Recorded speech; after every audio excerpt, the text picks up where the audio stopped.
C'est un grand serviteur des régimes Ahidjo et Biya qui a poussé son dernier souffle le 27 septembre 2022. Amadou Ali, emporté par la maladie dont il souffrait depuis quelques années, quitte la scène à 79 ans après un parcours exceptionnel.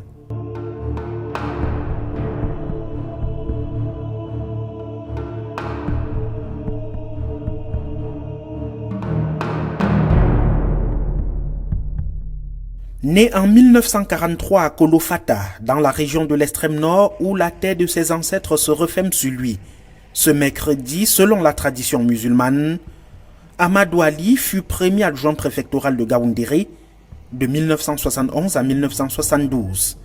Il dirigera l'organisation du territoire au ministère de l'administration territoriale les 2 années suivantes, avant d'être nommé secrétaire général du ministère de la fonction publique, poste qu'il occupe de 1974 à 1982. Nous sommes bel et bien sous le règne d'Amadou Ahidjo. Une fois au pouvoir, Paul Biya rôdera l'office de Kolofata à la délégation générale au tourisme pendant 1 an. La carrière du diplômé de l'ENAM se poursuit à la défense. Il sera délégué général à la gendarmerie nationale entre 1983 et 1985, secrétaire d'État à la défense chargé de la gendarmerie nationale de 85 à 96. En 1996, Amadou Ali s'installe à Etoudi. Il est nommé secrétaire général de la présidence de la République avec rang et prérogatives de ministre, cumulativement avec ses fonctions de secrétaire d'État à la défense.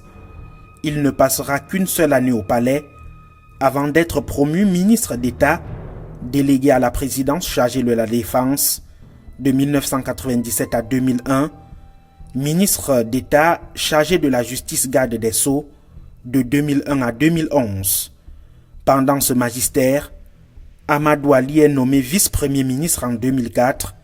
Son séjour à la justice aura été marqué par la création du Conseil supérieur de l'État en 2005 et le tribunal criminel spécial en 2011, date à laquelle il prend les commandes du ministère chargé des relations avec les assemblées. Il quitte officiellement le gouvernement en 2019, affaibli par son état de santé. La longue carrière administrative, gouvernementale et politique d'Amadou Ali, ayant également suivi un cycle international d'administration à l'Institut international d'administration publique de Paris en France, aura été marquée par les révélations de Wikileaks sur une déclaration jugée tribaliste concernant la gestion du pouvoir au Cameroun. Je cite la déclaration d'Amadou Ali au téléphone avec l'ancienne ambassadrice des États-Unis au Cameroun, Jeannette Gavet. Le septentrion soutiendra Paul Biya aussi longtemps qu'il souhaitera être président, mais n'acceptera jamais un successeur qui soit lui aussi Betty Boulou, ni un membre de l'ethnie Bamileke qui est économiquement puissante. Fin de citation.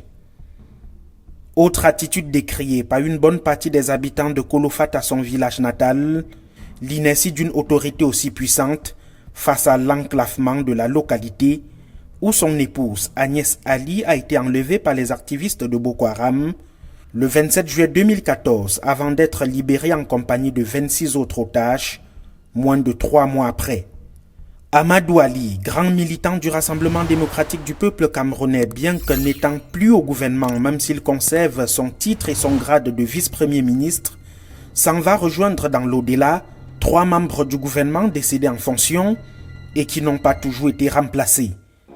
Il s'agit du ministre délégué à l'agriculture Clémentine Ananga Messina, décédé en août 2022, Ali Mayatou, secrétaire d'État à la santé, décédé en 2021, et Adoum Gagoum, ministre délégué auprès du ministre des Relations extérieures chargé des relations avec le monde islamique, décédé en mars 2021.